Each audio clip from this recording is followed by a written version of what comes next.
ஏவலா நான் bat கட்டிக்கினே batting போறேன்னா என்னாச்சு? அவனே போட்டு கொடுத்தான். நான் போய் பேட்டை கட்டின ஆரம்பிச்சா 25 ரன் அடிக்க வந்தேன்னா பவுலரே போட்டு கொடுத்தான். அந்த பவுலரை பார்த்தப்ப எனக்கு தெரியும் உனக்கு வாய்ப்பே வராதுன்னு. தெரியுமா பண்றது? அவன்கிட்ட கொடுத்தாங்கண்ணா ஒரே ஓவர்ல 25 ரன் போட்டு கொடுத்தானா. யான்கிட்ட கொடுத்தா கூட ஒரு 10 ரன்ல முடிச்சுப்பா. பேட்டு கட்டிங்கிறவங்கள வெளியே வைக்கிறாங்க. 25 ரன் அவனே போட்டு கொடுத்து நாங்க என்ன பண்ண முடியும்ப்பா?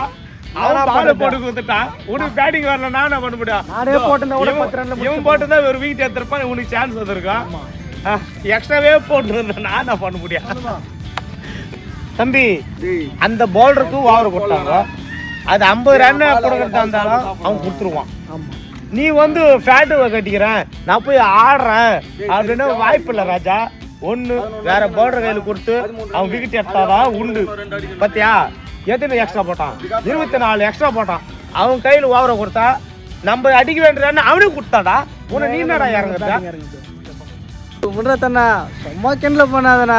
நீ ஒருத்தான் 30 ரன் 20 ரன் தர்ற, இன்னொருத்தன ஓவர கிண்டல பண்ணாதண்ணா.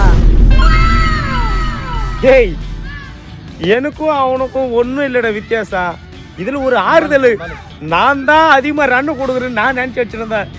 எனக்கும் தாண்டி ஒருத்தருக்கிறான், எனக்கும் ஒரு அடிமை இருக்கிறான் அப்படின்னு ஒரு ஹாப்பிடா. பாலு கிண்டல் பண்ணல, ஒரு சந்தோஷம். ஆனால் நம்மளுக்கும் ஒருத்தர் துணை இருக்கிறான், அதிகமாக ரன் கொடுக்குறதுன்னு ஒரு சந்தோஷம். அவள் தான்